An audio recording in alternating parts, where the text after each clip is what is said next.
Hi, and welcome to the Arboretum at Punderson. My name is Alan Seward, Urban Forester with Division of Forestry, also the Executive Director of the Ohio Independent Arborists Association, or as we lovingly refer to it as OI. We're here at the Arboretum at Punderson, one of the OI projects. It's a location where we've had many tree planting classes and ID walks.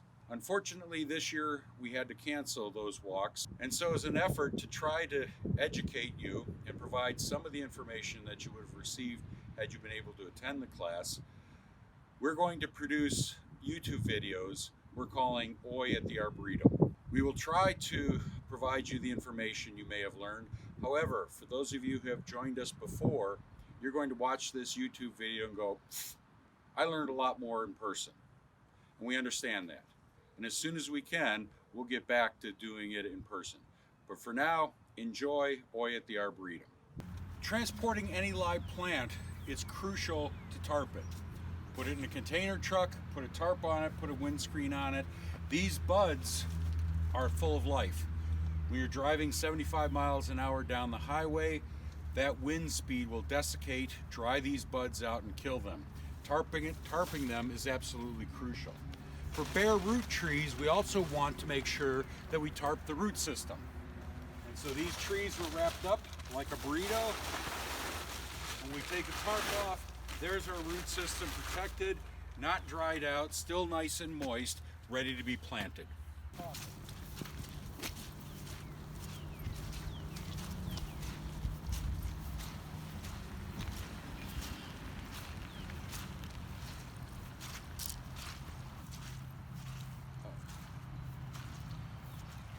There's advantages and disadvantages to planting bare root trees.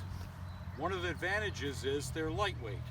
This is a 2 3/4 inch caliper tree, just the same size as you might buy with ball and burlap. However, it's a lot lighter. I was able to easily carry it from the truck over to this site without any effort. I could have carried 2 or 3 more. Another advantage is you get to see exactly what you're dealing with the root system. We know if there's stem girdling roots, we know if there's kinked roots, we know if there's other problems, and we can address it at this time. With our sample here, we have only one root right here. It's not necessarily too high, as our root crown is nicely exposed right here, but this one's going sideways. And so with a simple clip, we can make it go away. And now that problem doesn't exist.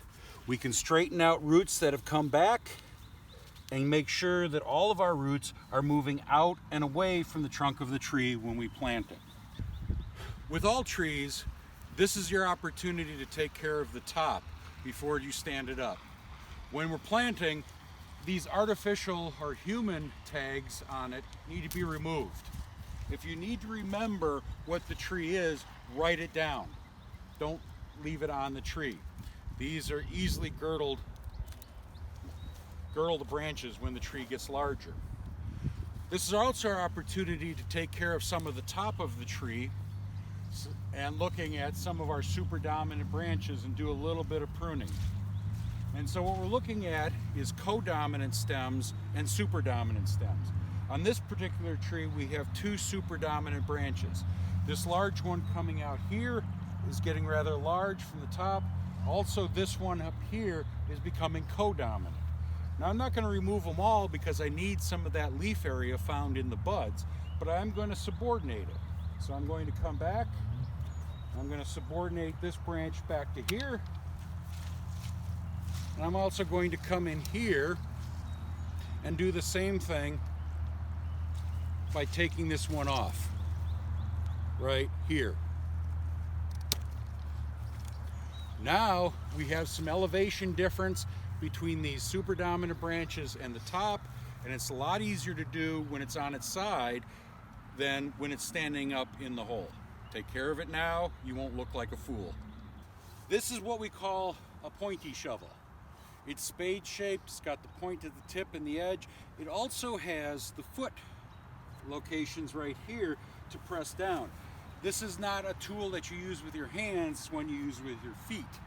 And so you take, to dig a hole, you begin in the center and you work your way out taking slivers of soil and grass. and use your weight to drive the shovel in, bend back, out it comes. Put it far enough away. Repeat, each time going 4 to 6 inches farther back, enlarging the hole until it reaches the size you're looking for. It's not a lot of work. It can go very quickly and very easily. The grass doesn't need to be separated. The grass is full of organic material, and when we put it back, we'll put it green side down, and as it dies and decomposes, it will fertilize and feed the tree and create an environment for those new roots to develop in. One of the keys, and the single most important key to planting trees, is to find the root collar and make sure that it's planted at ground level. Now, with bare root, it's very easy to find that. Here we have the graft where the top was grafted to the root system. Here's the root system. Here's where those first main order roots come off. So that root crown is right about here. This is the level we want this plant planted at. So if we take our shovel, we can see it's about 1 shovel's width deep. Now, how do we make a hole that size? Well, we can take a stick, we can take a log, lay it across that. But Kent State University came up with a great idea. They took a screwdriver and a rope and pulled it across. We upped the ante a bit with a dog walking leash. So now we can walk this across, we can set it down, and there we have the ground level. We take our shovel, we put it in, and we see that we're still about 1 inch too shallow. We need to adjust the hole to get the right depth. This is the single most important thing you can do when planting a tree, is to get that root crown at ground level. Not high, not low, but level. And there. We've got the hole to the right depth so we can plant the tree into the hole. Now, we want to make sure that we have enough room to allow the roots to spread out. So, now that we've driven our stake in, we've put our tree around it before we backfill. We get it vertically, up and down, nice and straight, and now we're ready to backfill.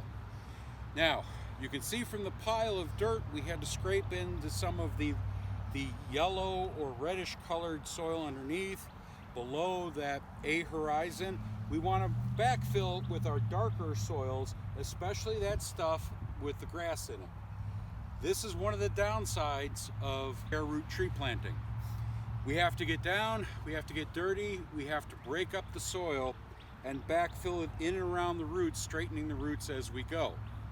Where bald and burlap, we can just backfill the hole and step it in. Here we have to be a little bit more careful. Some of the pamphlets and research out there will suggest that you can mud a tree in by adding water as you go. It's a great idea if you're in a location where the water will drain. Here at the Arboretum at Punderson, our water will not drain and will just make a soupy mix and ruin our soils. So we have to get down with our fingers and do it by hand. So now it's time to backfill. We're gonna take our topsoil and we're gonna begin to backfill and engage into the soil. We're gonna pin this one down to hold it. I've got a large area underneath the roots here that I want to go in. I can use this clump to backfill in here. Again, working carefully to make sure the roots are at the right level. I don't want to bury the roots too deep. I also want to get dirt underneath the roots. If you're using a clump of sod, it's simple, green side down. But we want to make sure that we fill up those voids to give us rooting area beneath the tree. For educational purposes, we backfilled that side. It's full, ready to go. Of course, normally we'd do both sides, but we wanted to show you how we've got it all mudded in underneath.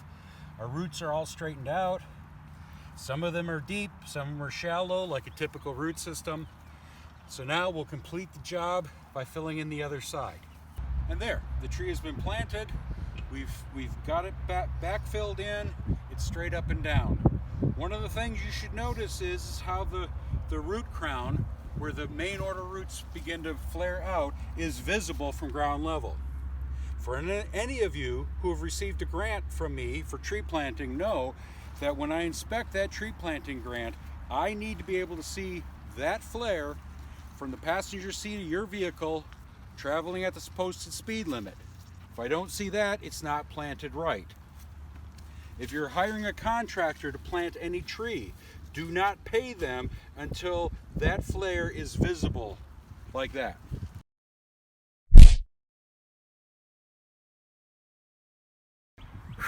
Are we done? Can we go get a beer now?